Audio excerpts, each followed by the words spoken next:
Late in the campaigning season of AD 101, a Roman army entered the western mountains of Dacia. Ahead lay Tapae, a narrow gateway between the plains of Banat and the interior of the Dacian kingdom. Beyond it stood the roads leading toward the royal stronghold of Sarmizegetusa Regia.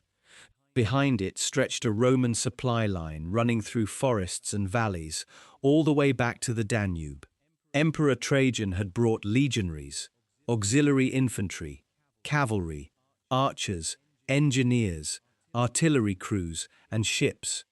Across the entire theatre, Rome may have mobilized well over 100,000 men, although no reliable source tells us how many stood with Trajan at Tapae. It was one of the largest concentrations of force the Danube frontier had seen. Yet the ground ahead was narrow enough to make much of that strength difficult to use. Somewhere among the wooded heights waited King Decebalus. Years earlier, a Roman commander named Cornelius Fuscus had invaded his country. Fuscus had been killed, his army shattered, and Roman weapons and at least one important standard taken as trophies. One legion, the famous 5th Alaudae, was later said to have disappeared in that disaster, although historians still dispute whether it was destroyed there or had already ceased to exist. Now another Roman army was following the same broad path into Dacia, but this time the emperor himself was in command. Trajan had spent years preparing for this moment. He had strengthened the Danube frontier, improved roads along the river cliffs, expanded ports and supply bases, and assembled forces from across the empire. He had studied the failures of the commanders who came before him. He would not allow his army to march blindly into the mountains. But Decebalus did not need to destroy Trajan at Tapae to win. He only needed to delay him. Autumn was approaching. The Roman road behind the emperor grew longer with every mile, and the Dacian capital was still protected by an entire system of mountain fortresses. Trajan chose to attack. The battle that followed gave Rome the field. It did not give Rome the war. Decebalus withdrew with enough of his army intact to strike somewhere Trajan did not expect. Before the emperor could reach the Dacian capital, the defeated king would open a new front behind him and force Rome to defend its own territory. Decebalus was never called the Legion Killer by the ancient writers. That name belongs to modern storytelling, but the reputation behind it was real. To understand why Rome committed so much to defeating him, we have to return to the first Roman governor who tried to stop his rise and never returned. In AD 85 or 86, Dacian warriors crossed the Danube into the Roman province of Moesia. The frontier was defended by forts, watchtowers, roads, and legionary bases, but no frontier was equally strong at every point. Once the Dacians penetrated the defensive line, Roman settlements and smaller posts became vulnerable. The governor of Moesia, Gaius Oppius Sabinus, gathered the troops available to him and moved to meet the invasion.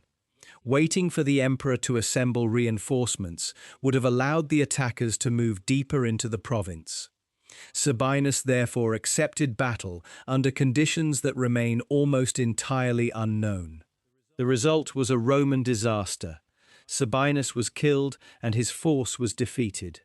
A provincial governor represented the emperor and commanded the military resources of his province. His death made the attack more than a successful incursion. It challenged Rome's claim to control the Danube. Emperor Domitian responded by coming to the frontier and reorganizing Moesia into two provinces, Superior and Inferior. The administrative change allowed Rome to divide responsibility for a long and dangerous border. It also revealed the scale of the crisis. The Dacians had shown that they could move south of the river, kill a Roman governor, and withdraw before Rome could impose punishment. Domitian now needed a victory. He entrusted the counterattack to Cornelius Fuscus, prefect of the Praetorian Guard. Fuscus was not merely a provincial officer. As commander of the emperor's elite guard, he stood close to the center of imperial power. His appointment demonstrated how seriously Domitian regarded the war. Fuscus assembled a substantial expedition and crossed the Danube in AD 86 or 87. The first phase must have appeared successful. The Romans had forced the river and entered Dacian territory. Their armor, engineering, discipline, and organized formations gave them enormous power when they could deploy properly. But the character of the campaign changed as the troops moved away from the Danube. Roads entered valleys and forests. The column had to carry food, equipment, tools, and baggage while maintaining contact with its supply bases. Scouts could examine the ground immediately ahead, but they could not make an unfamiliar country transparent. The deeper Fuscus advanced, the more opportunities Decebalus had to choose when and where to fight. The surviving sources do not provide a trustworthy tactical account. We cannot reconstruct the exact formation of the Roman column, the direction of the Dacian attack, or the moment Fuscus lost control. What is certain is that Decebalus defeated the invading force and killed its commander. Roman equipment was captured, along with at least one important military standard. Later tradition connected the destruction with Legio V Alaudae, a unit originally raised by Julius Caesar from Gallic recruits. Its emblem was associated with the elephant, recalling an early victory over war elephants in North Africa. If the legion died in Dacia, the defeat erased a formation whose history stretched back more than a century, but that identification remains uncertain.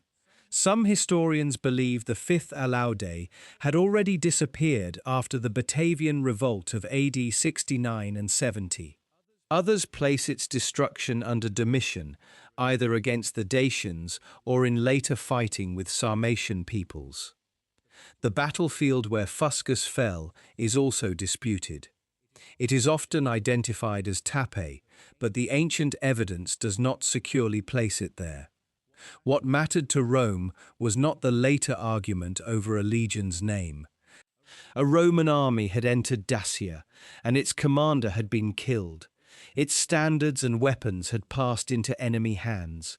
Those objects could be displayed as evidence that the empire was not invincible. For Decebalus, the victory changed the balance of the war. It increased his prestige among the Dacians and neighboring peoples. Prisoners, deserters, captured weapons, and military equipment could all be used to strengthen his forces. Most importantly, he had learned that the Romans could be defeated after they moved beyond the immediate support of their frontier system. Domitian could not leave the disaster unanswered. In AD 88, he sent another army under Tetius Julianus, an experienced commander who approached the campaign with a visible concern for discipline. Before battle, Julianus ordered his soldiers to write their own names and the names of their centurions on their shields. Cassius Dio explains the purpose. Exceptional courage and disgraceful behavior could both be identified. The order suggests that Julianus understood the danger of an army losing cohesion in difficult terrain. A soldier was not anonymous inside the mass of shields. His conduct reflected on his centurion, and his commander could trace responsibility afterward. Julianus advanced into Dacia and encountered Decebalus at Tapae.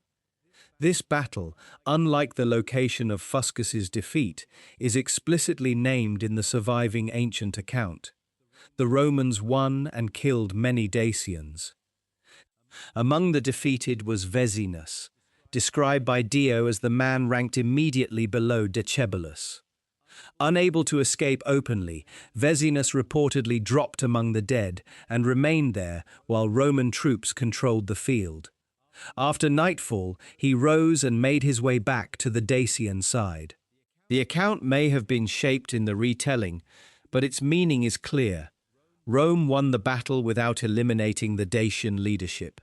Decebalus and his most important subordinates survived, and the army withdrew toward the protected interior of the kingdom. Dio records another extraordinary act of deception.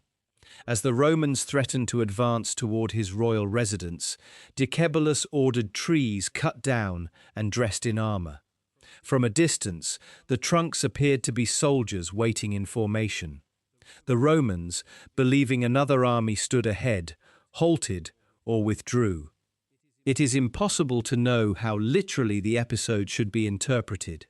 Ancient historians valued stories of clever stratagems, and details could become sharper with repetition. Yet the story captures something fundamental about the campaign. Decebalus understood that delaying an enemy could be as valuable as defeating him. A line of disguised trees did not need to survive inspection for long. It only had to create enough uncertainty to slow the Roman advance. Julianus had won at Tapae, but the wider strategic situation turned against Rome. Domitian faced conflict with Germanic and Sarmatian peoples along other sections of the Danube. Troops needed in Dacia were needed elsewhere, and an advance towards Sarmizegetusa risked becoming isolated while the frontier behind it destabilized. Decebalus had lost the battlefield and preserved the kingdom. Domitian chose negotiation. The settlement reached around AD 89 required Decebalus to recognize a relationship of dependence on Rome. Formally, this could be presented as a Roman success. In practice, the Dacian king remained in power and received money, craftsmen, and technical assistance from the empire. Roman authors hostile to Domitian portrayed the agreement as a humiliation. Instead of bringing a conquered king to Rome, the emperor appeared to be paying the man who had destroyed one of his armies. The strategic reality was less simple. Domitian had several enemies to manage and could not commit unlimited forces to the Dacian mountains. The treaty brought stability on one front, while Rome dealt with dangers on another. For Decebalus, it brought something more valuable: time. During the 890s, the Dacian kingdom remained centered on Sarmizegetusa Regia in the Orustia Mountains. The royal capital was not an exposed city on an open plain. It belonged to a wider fortified landscape, with strongholds controlling routes through high ground and settlements supporting the political and military center. The Dacians possessed skilled metalworkers, agricultural valleys, salt, timber, and access to gold and silver. Their kingdom maintained trade and diplomatic connections beyond the mountains. It could draw on local warriors, elite noble retainers, cavalry, archers, spearmen, and men carrying the curved seeker or the larger two-handed falx. Roman assistance under the treaty may have made that system more dangerous. Dio claims Decebalus used money and specialists provided by Rome to strengthen himself. The accusation came through a tradition hostile to Domitian, so it should not be accepted without caution. Yet the political result is beyond dispute. Decebalus remained armed, independent in practice, and capable of threatening Roman interests. In AD 98, Marcus Ulpius Traianus became emperor. Trajan did not rush directly to Rome to enjoy his new position. He remained on the frontiers, inspecting the Rhine and Danube and observing the military system he had inherited. His personal background mattered less than what he did next. Trajan had spent much of his career around soldiers. When he examined Dacia, he did not see an enemy that could be defeated by repeating Fuscus's invasion with a larger column. The road, the river, the camps, and the flow of supplies would have to be prepared before another army crossed. Trajan's motives were probably mixed. Decebalus's kingdom stood beyond the Danube provinces and retained relationships with peoples capable of attacking Rome. The settlement made under Domitian remained politically unpopular. A successful war would strengthen Trajan's legitimacy as a military emperor. Dacia also controlled valuable mineral and agricultural resources. It is tempting to reduce the entire conflict to Dacian gold, But gold alone does not explain the scale or timing of the preparations. Trajan was addressing an enemy who had already killed a Roman governor, destroyed an invading army, survived defeat at Tapae, and used diplomacy to preserve his power. As long as Decebalus remained strong, the lower Danube frontier remained unsettled. The emperor began transforming the routes that would sustain the invasion. Along the iron gates of the Danube, the river passed between cliffs and through dangerous rapids. Movement by water could be interrupted where vessels needed towing or where currents made navigation difficult. Movement by land was equally restricted. Roman engineers improved or cut a road into the cliffside. Earlier emperors had worked on sections of the route, but Trajan expanded the system for the coming war. A canal about 2 miles long was constructed near the iron gates to bypass dangerous water. Ports, forts, watchtowers, and supply facilities helped turn the river into a protected military corridor. This was not the same place as the iron gates of Transylvania near Tapae. The Danube iron gates lay far to the south and west, along the river itself. The Transylvanian passage lay beyond the frontier, on one of the roads into the Dacian interior. Trajan first had to master the river corridor so that he could reach the mountain corridor. The opening scenes of Trajan's column later presented this preparation as the beginning of the war. Sentries stand beside signal towers. Barrels and bundled supplies are loaded onto river vessels. Troops gather near protected settlements. The river god Danubius rises beneath the crossing, symbolically approving the Roman advance. The images celebrate the emperor, but their emphasis is revealing. Before the column shows Trajan winning a battle, it shows soldiers watching, carrying, building, and loading. Rome intended to defeat Decebalus through organization as much as combat. Forces began converging on the Danube.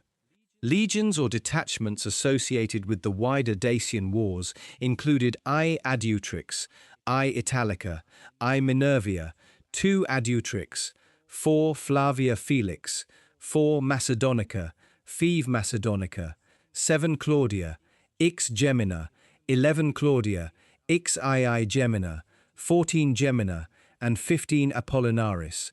Not all were present in full, and not all stood with Trajan at Tapae. Some guarded bases, river crossings, supply routes, or other sections of the frontier. The army also depended on auxiliary formations recruited from across the empire.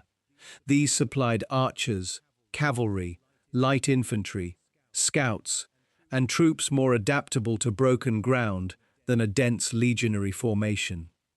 Engineers, surveyors, artillery crews, sailors, animal handlers, craftsmen, and medical personnel expanded the number of men required to keep the invasion moving.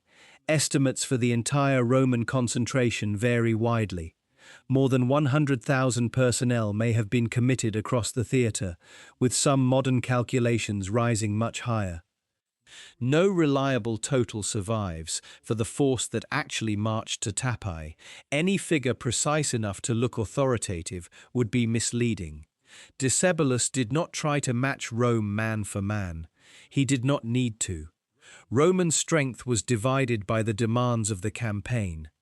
Men guarded bridges, ports, forts, depots, and the long road north. Others remained in Moesia and Pannonia in case neighboring peoples entered the war. Every mile into Dacia required another link in a chain that could not be allowed to break. In the spring of AD 101, Trajan gave the order to cross the Danube. The column shows Roman soldiers moving across 2 pontoon bridges while carrying their equipment. Boats anchored side by side supported the roadway. The exact crossing point remains disputed, but Viminacium in Moesia Superior was probably an important center for the western advance. A pontoon bridge allowed thousands of men, animals, carts, and weapons to cross without waiting for ferries. It was also vulnerable. A sudden attack could divide the army between two banks, create congestion on the roadway, or threaten the engineers and vessels holding it together. Trajan protected the bridgeheads and established fortified positions after crossing. Decebalus did not commit his main force at the river.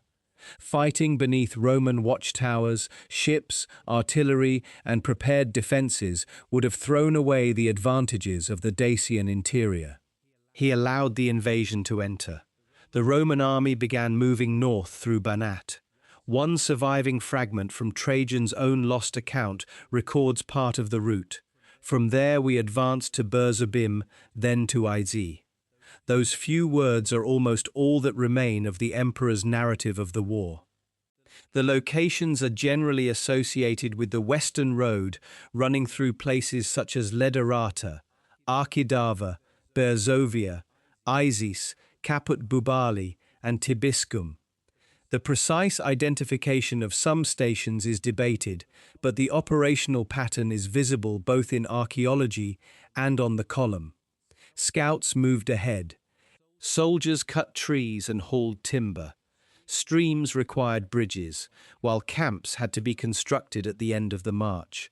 Earth, turf, timber and stone became defensive walls around men who could not afford to sleep, exposed in hostile territory. A Roman marching camp did more than provide protection at night. It created a known piece of ground inside an uncertain landscape. Units had assigned positions. Gates controlled movement. Standards, commanders, animals, supplies, and wounded men could be organized behind defenses. If Decebalus attacked the road or the camp, he would face troops fighting from a prepared position rather than a surprised column. The method was slower than a rapid pursuit. That was the point. Fuscus had lost not only a battle but control of his invasion. Trajan refused to let one sudden attack decide the fate of the entire army. Speed still mattered. Grain had to move forward, and animals needed fodder. Soldiers could carry part of their own equipment and food, but tens of thousands of men could not live indefinitely from a narrow strip of countryside. Foraging parties, sent beyond the protected road, risked attack.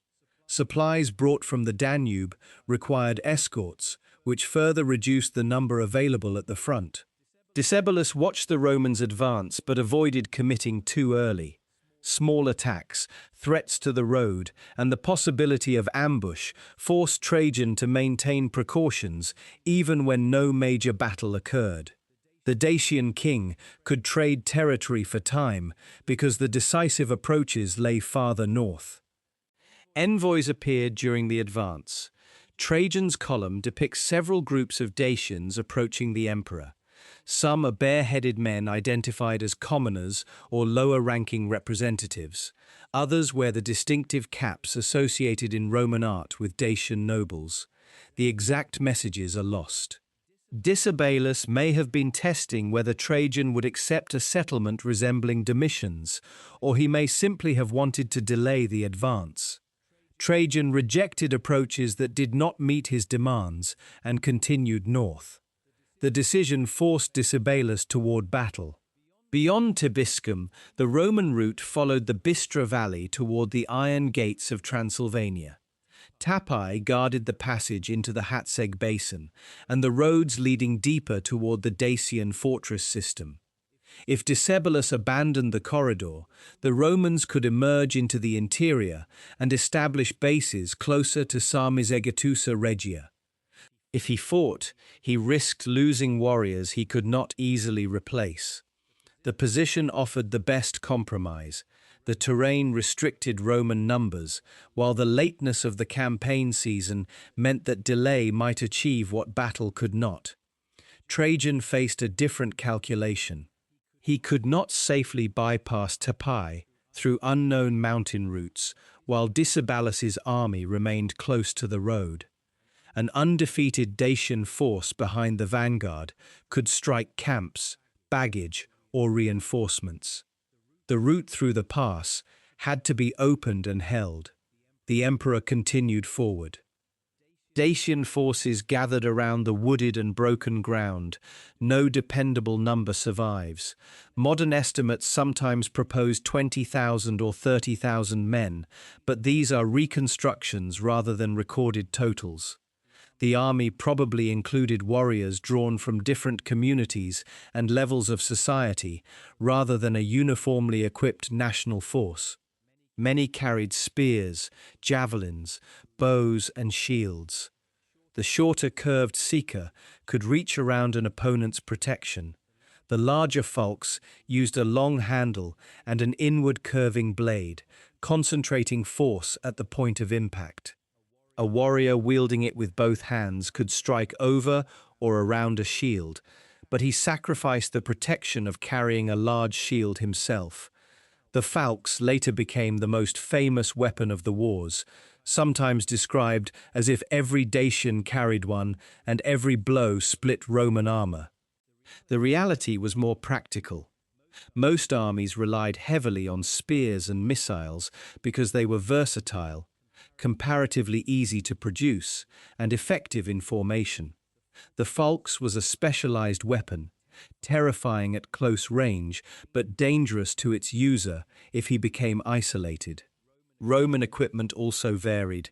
Legionaries carried large shields, heavy javelins, swords, helmets, and body armor. Auxiliary infantry might use oval shields, spears, bows, or equipment associated with their particular unit. Cavalry and archers extended the army's reach beyond the legionary line. Some Roman helmets from the period show reinforcing bars across the crown. Arm protection and greaves also appear in connection with the Dacian campaigns. The falx provides a plausible reason for additional protection, although the evidence does not prove that every modification was invented specifically for Tapae. The battle is widely associated with Scene 24 on Trajan's column, although no inscription identifies the location and the relief cannot provide an exact tactical map. The carving shows auxiliary infantry and cavalry fighting Dacians in irregular ground. An archer appears above the action. Men bring severed Dacian heads toward Trajan, and a figure commonly identified as Decebalus watches from among the trees. Overhead, Jupiter hurls thunderbolts in support of Rome. The Roman attack likely began with auxiliary troops moving into terrain where large legionary formations were difficult to deploy. Their task was to locate and engage the Dacian line, clear obstacles, and create room for further units. Men inside the woods could not see the battle as it appears on a modern map. Trees, slopes, and other formations blocked the view. A commander received information through messengers, standards, horns, and whatever he could observe from his position. Reports from one part of the field could already be outdated by the time they arrived. The first clashes may have occurred across several separate points rather than along one continuous front. Dacian warriors could move downhill or emerge from cover, strike the advancing auxiliaries, and fall back before heavier formations closed around them. Roman archers and javelin men tried to disrupt those attacks, but visibility limited the distance at which targets could be identified. As the fighting compressed, the advantages of curved weapons became clearer. A shield protected the body most effectively against attacks arriving from the front. The sika and falx threatened the shield's edge, the head, the weapon arm, and any gap created when a formation moved over uneven ground. A falx blow did not need to cut through an entire helmet to incapacitate a man. The force of the strike, the hooked blade, and the difficulty of predicting its angle made it dangerous.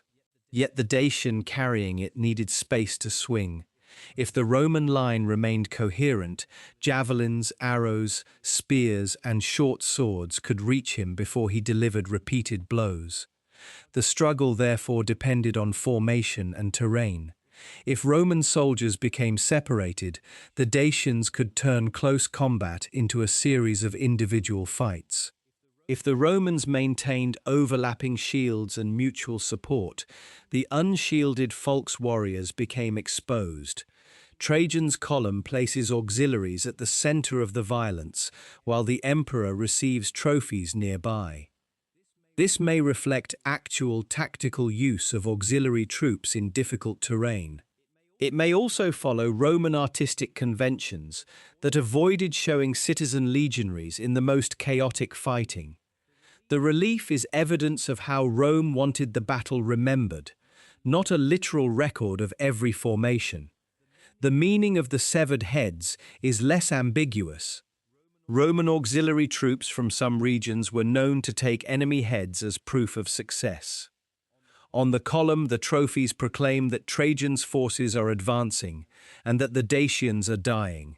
They also remind us that the disciplined image of Roman warfare could include acts modern viewers would recognize as brutal.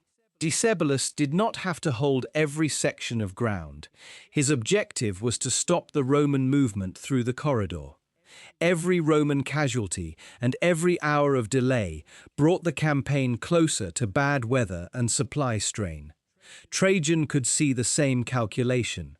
Breaking off the attack would preserve men, but it would allow Decebalus to claim that the route into Dacia remained closed. The emperor chose to maintain pressure. Additional Roman units moved forward as ground became available.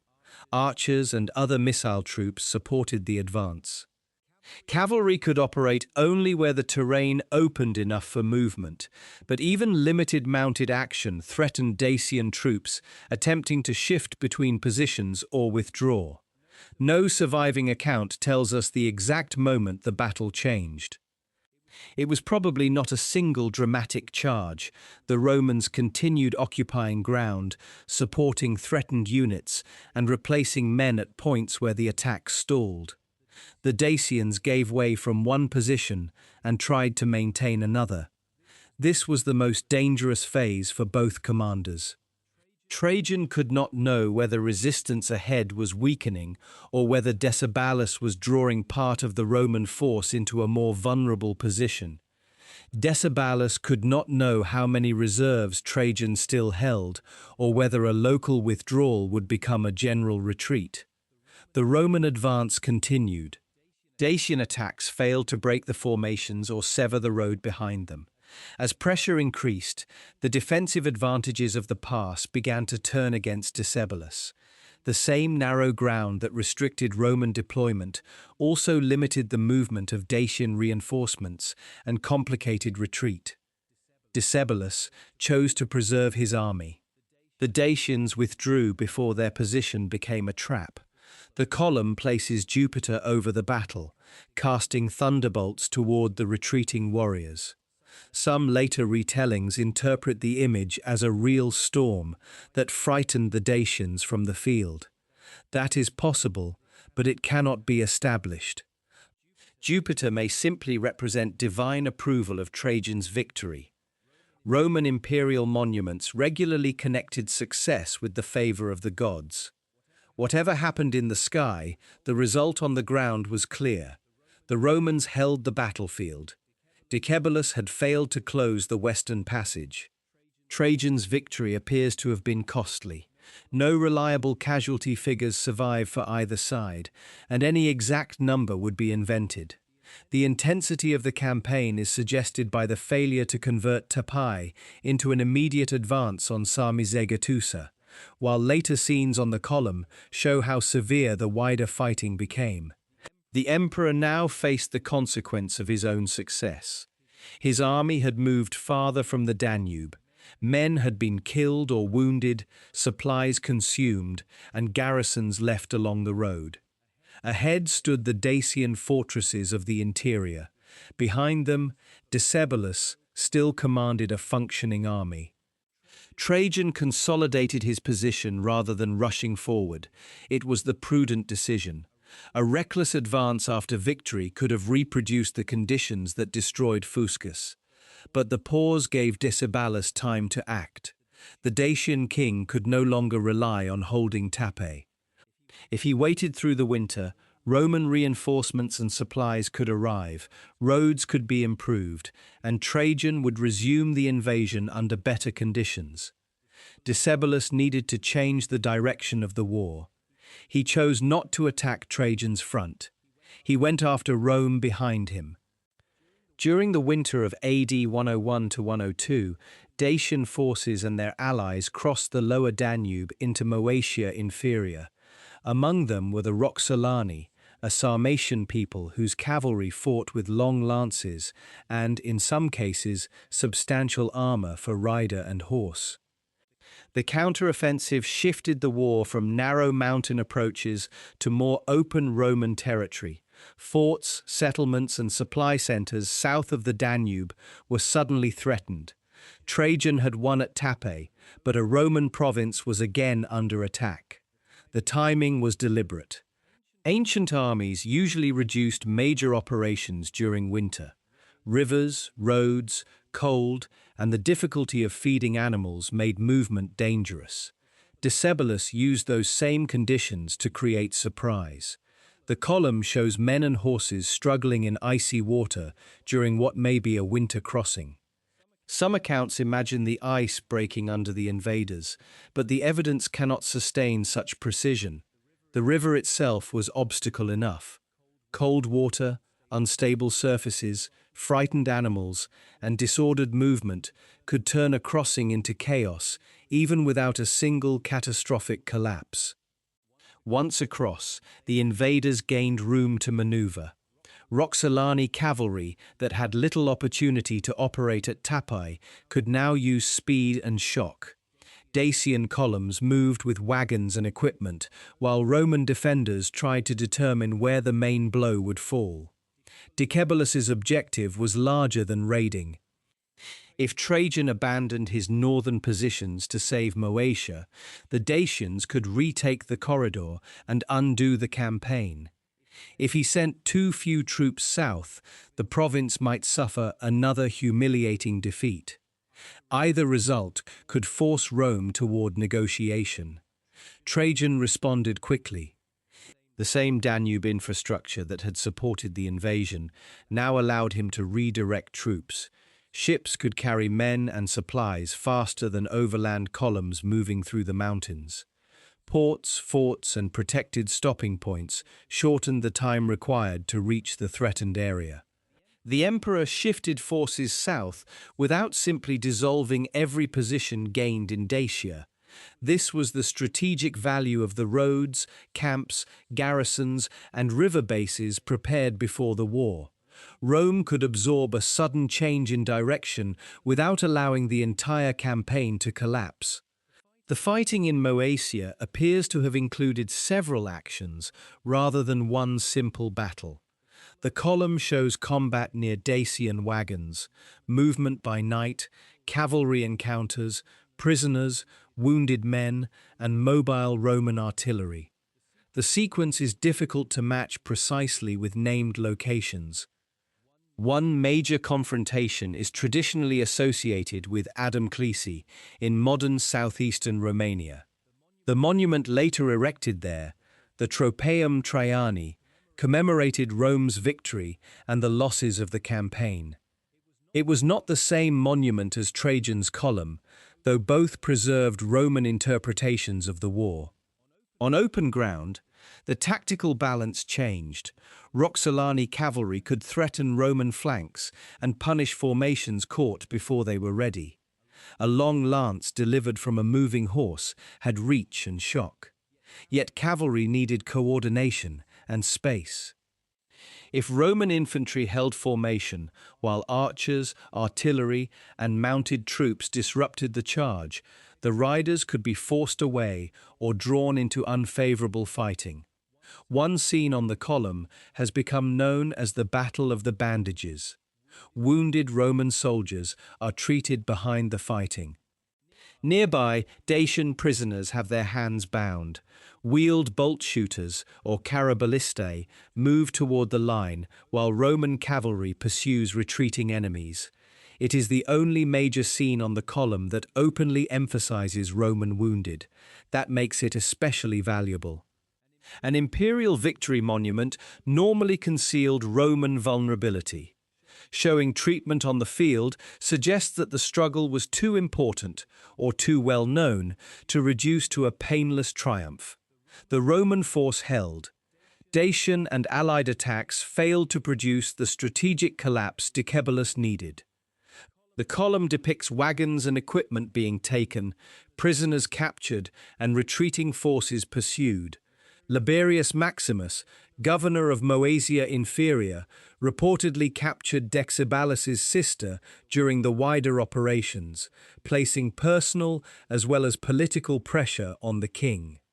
The winter offensive had come close to transforming the war. It had forced Trajan to turn away from the direct advance and fight on Roman soil. But Decebalus had committed troops and allies without destroying the Roman response. When the invasion of Moesia failed, he lost the initiative. Trajan now had to decide how to resume the campaign. Returning along the same western road with one concentrated army would allow Decebalus to rebuild his defences around a predictable approach. Another victory at Tapae would mean little if every pass and fortress created the same delay. In the spring of AD 102, Trajan no longer relied on a single approach. Roman forces advanced on more than one axis. The exact routes and number of columns remain disputed. One force followed the western approach through Tapae. Another may have moved through the Vulcan Pass, while an eastern column advanced through the Alt Valley and the Red Tower Pass. The operational purpose is more certain than every detail of the map. Decebalus would no longer be allowed to concentrate against a single invasion road. The decision created risks for Trajan. Separate Roman columns could lose contact in the mountains. Delayed messages might leave one commander unaware that another had halted or changed direction. Decebalus might mass his army against an isolated formation and defeat it before reinforcements arrived. Rome accepted those risks because its preparations made them manageable. Supply routes approached from different sections of the Danube. Fortified camps protected each advance. Scouts, cavalry, and messengers carried information between commands. No system eliminated uncertainty, but Trajan did not require every column to arrive at the same hour. He needed them to create simultaneous threats that Decebalus could not ignore. The Dacian fortress system now faced pressure from several directions. Strongholds associated with Costesti, Blidaru, Piatra Rosier, and the approaches to Sarmizegetusa formed part of a defensive landscape rather than one continuous wall. Each could control roads, protect settlements, and delay an enemy climbing into the mountains. Against one Roman column, the defenders could concentrate men at the next pass or fortress. Against several, every decision carried a cost. Reinforcing the west might open an eastern approach. Holding one citadel could leave another isolated. A withdrawal intended to preserve troops could expose a road toward the capital. Roman auxiliary units became especially important. Lucius Quietus commanded Mauritanian horsemen whose mobility and experience made them useful on routes where conventional heavy cavalry struggled. The column shows lightly equipped mounted warriors advancing through difficult ground, although connecting every scene to a named operation remains uncertain. The Romans attacked, bypassed, or forced the surrender of defensive positions. During the advance, they recovered captured weapons, prisoners, or specialists, and Roman standards. Some of those trophies may have come from the army destroyed with Fuscus years earlier, although the surviving evidence does not identify each object securely. The identification of any recovered standard as the eagle of Legio V Alaudae is not certain, yet the symbolism required no precise modern label. Objects once displayed as proof of Roman defeat were again in Roman hands. Trajan could present their recovery as the reversal of an earlier humiliation. Decebalus sent embassies as the Roman columns approached the inner fortress zone. Trajan rejected initial appeals or found the representatives insufficiently important. Higher-ranking Dacian nobles eventually entered the negotiations. The emperor sent trusted men, including Lucius Licinius Sura and the Praetorian prefect Claudius Livianus, to discuss terms. No reliable record preserves their conversations. The actions that followed reveal the divide between the two sides. Decebalus wanted peace that preserved meaningful independence. Trajan demanded submission severe enough to prevent another winter counteroffensive and satisfy Rome's political expectations. Fighting continued, and the Roman position improved. Decebalus had not yet lost every fortress or his entire army, but the strategic geometry had turned against him. Several Roman forces were approaching the political center of his kingdom, and the losses in Moesia had reduced his ability to divert them. He chose submission. Cassius Dio describes Decebalus appearing before Trajan, laying down his weapons and accepting the emperor's terms. Trajan's column presents Dacian nobles kneeling before the seated Roman commander, while civilians watch the end of the campaign. The settlement was harsh. Decebalus was required to surrender weapons and military equipment, return Roman deserters, hand over craftsmen and specialists, and demolish fortifications. He had to withdraw from occupied territory, accept Roman control over important strategic positions, and limit his freedom to conduct foreign relations. Roman garrisons remained at key points. Trajan had achieved what Domitian could not publicly claim. The Dacian king had submitted directly after Roman forces penetrated his kingdom. Captured standards had been recovered, the Danube frontier strengthened, and territory placed under Roman control. In Rome, Trajan accepted the title Dacicus and celebrated a triumph. Coins proclaimed victory over Dacia. To the empire, the war could be presented as complete. Yet Decebalus was still alive. He retained a reduced kingdom, followers, and access to the terrain that had protected him for years. Submission had saved him from the destruction of his capital and the possible collapse of his dynasty. It also gave him another interval in which to rebuild. The peace of AD 102 therefore contained the next war inside it. Over the following years, Decebalus repaired or strengthened fortifications, sought support among neighboring peoples, and resisted the restrictions Rome had imposed. Ancient accounts accuse him of receiving deserters and interfering with communities claimed by Rome. Some charges may have been sharpened to justify renewed conquest, but the relationship was clearly failing. Trajan also faced a practical problem. Roman positions north of the Danube were difficult to secure, while an openly hostile king remained nearby. Decebalus had shown that formal submission did not guarantee cooperation.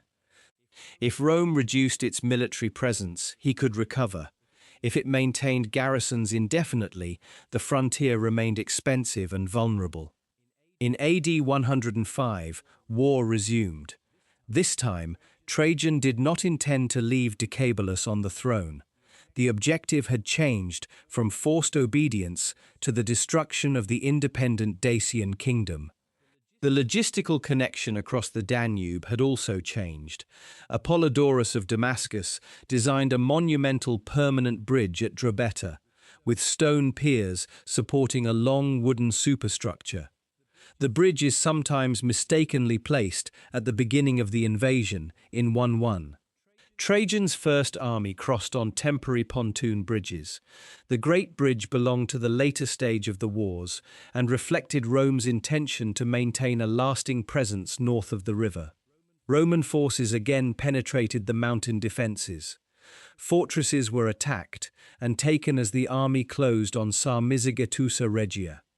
The capital's position in high country made it difficult to approach, but mountains could not protect a city indefinitely once the surrounding defensive system failed.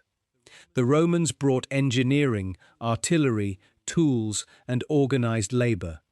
Attacks pressed against the defences, while access to water became decisive. Trajan's column appears to show the city's water supply being captured or cut, but it does not explain exactly how the Romans reached it. Whether this resulted from reconnaissance, betrayal, or the progressive collapse of the defences remains uncertain. Without water, however, the capital could not endure. Sarmizegetusa fell in AD 106. Fires consumed parts of the centre, and Dacian defenders abandoned or destroyed what they could not hold. The kingdom's political and sacred heart passed into Roman hands. Decebalus escaped. Roman cavalry pursued him through the countryside beyond the fallen capital.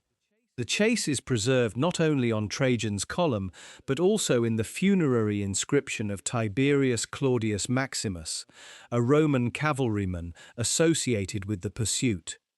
When capture became imminent, Decebalus drew a curved blade across his throat. His final decision prevented the Romans from taking him alive and displaying him in Trajan's triumph. A cavalryman reached the body and brought the severed head to Trajan. The trophy was later sent to Rome as proof that the king was dead. The man who had destroyed Fuscus, survived Julianus, negotiated with Domitian, fought Trajan at Tapae, and opened a second front across the Danube, had finally run out of ground. Rome annexed part of Dacia as a province. The conquest did not remove every Dacian population, nor did it bring all lands associated with the Dacians under permanent Roman control. Communities remained both inside and outside the new frontier, and conflict in the region did not disappear. Within the province, Roman roads connected forts, towns, administrative centres, and mines. Veterans and settlers arrived from different parts of the empire. Garrisons watched the approaches that Roman armies had once struggled to penetrate. The mountain kingdom became part of the imperial military and economic system. Dacia's mineral wealth contributed to the rewards of conquest, but estimates of enormous treasure should be treated cautiously. Later stories described extraordinary quantities of gold and silver hidden by Decebalus and discovered after betrayal. The conquest clearly brought substantial spoils, yet the largest numbers preserved in later tradition cannot be verified. Trajan used victory to shape his rule. Public games, monuments, coinage, and new construction connected the emperor with the defeat of Dacia. The most enduring statement was Trajan's column, dedicated in AD 113 in the forum built under his name. The spiral relief turned years of uncertainty into an orderly progression. Roman soldiers build, march, sacrifice, fight, and receive rewards. Trajan appears repeatedly as the stable center of events. Decebalus is treated as a formidable opponent, but the viewer always knows which side history has chosen. What the column cannot fully show is how often the outcome remained unresolved. It does not give us Fuscus's collapsing army in the detail we would want. It does not count the Roman dead at Tapae. It cannot reproduce the confusion created when Decebalus crossed the Danube after losing the battle, nor does it tell us how close individual Roman decisions came to failure. Tapae in AD 101 was neither the annihilation of a Roman legion nor the destruction of the Dacian army. It was a costly Roman victory at the gateway into Decebalus's kingdom. Its importance lies in what each commander did around it. Trajan reached the pass because roads, ships, camps, engineers, and protected supplies allowed his army to enter terrain where an earlier Roman invasion had died. Decebalus lost the ground, but withdrew before the battle consumed the force he needed for the winter counteroffensive. His attack on Moesia then transformed defeat at Tapae into a new strategic crisis for Rome. When that counteroffensive failed, Trajan no longer relied on one narrow road. Pressure from several directions divided the Dacian defense and forced the kingdom to submit. When the resulting peace also failed, Rome returned to remove the political power behind the resistance.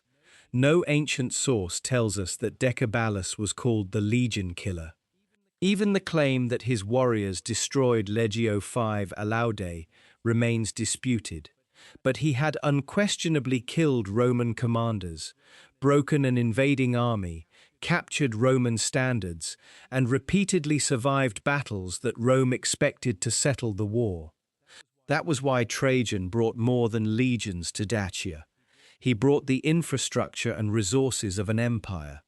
The Roman victory at Tapae did not prove that Decebalus had lost his ability to resist. It proved that Rome had finally learned from the army he destroyed.